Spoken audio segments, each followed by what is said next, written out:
Ang pagbabalik ni Muscotoy, nakita ko si Clint dito, nagpo-push kaya pinana ko siya at bigla siya nagulat. Narating ako sa buhay niya.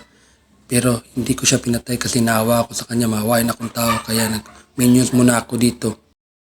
Habang nag-lorelins ako dito, nakita ko yung mga anyong hayop kaya pinana ko agad at napaatras siya bigla at napatay ko siya dito. Ay Gusion pala, kiis ng Gusion kasi alam niya darating ako. Habang nag-push ako dito, laking gulat ko may pula ng marka. Kaya napatras ako pero natalunan pa rin niya ako. Dito patay kami dito. Mamaya kayo sa akin, mabalos ako. Tatlo pa. Nag-push na ako dito pero nakita ko yung gatot yung tumalon sa akin kaya pinana ko agad, hindi ako nagduduwa.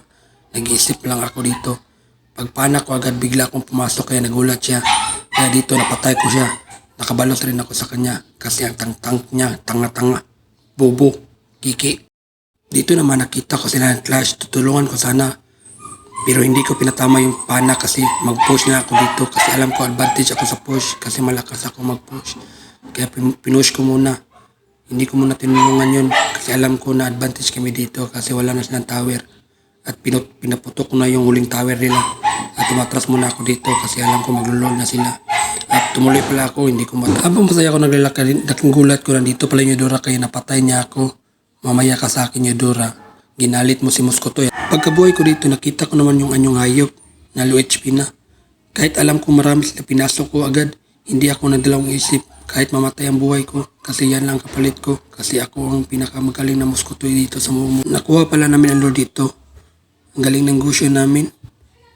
Ito, galit ng hayop. Nag-anyong hayop na siya at tumatras na kami kasi galit-galit para siyang buang. Pero hindi niya alam, napatay naman siya dahil sa isis ko. Lamin no. Kaya tinipi-tipi ko siya dito. Kukuha sana ako ng red buff pero nakita ko naman yung anyong hayop. Hindi ka talaga ako nagdudua kaya pinasok ko naman agad. Kahit kapalit naman ang buhay ko. Wala namang halagang buhay ko kasi hindi naman ako tinulungan. Ako lang talaga ang pinakamalakas kasi ako lang ang umarap sa kanila. Nag-lord na kami dito para sure win. At nakuha namin ang lord dito. Sila, nagde-dip na sila kasi ako nag-push niyan lahat. At nung biglang dumating yung anyong hayop, nagbabangis na naman, parang buang, parang naglalaway. Ito, nakawinchalan na ako dito.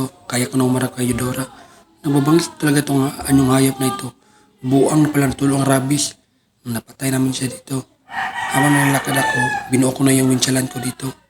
At nakita ko yung Eudora, yung tank, yung imim. Kaya pinasok ko na, hindi na ako nagdalawang isip kasi alam ko mananalo na kami dito kasi may winchalan na ako. Yung pagpana ng napatay ko sila dito kasi napilit ko sa bato at nakita ko yung Eudora, yung galit-galit ako kaya pinatay ko na dito yung Eudora. Double kill pa ako dito. Triple kill sana ko, hindi lang kiniis. At nanalo na kami dito na walang kahirap-hirap dahil sa akin.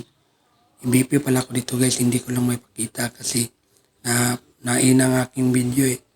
Pero nagtipi-tipi na lang ako dito kasi wala na silang magawa eh. Panalo na kami. Ganyan na talaga. Muscotoy pala. Antotoy Gaming. Add nyo sa Facebook, Instagram, YouTube, Pornhub. Ano pa yung bull out.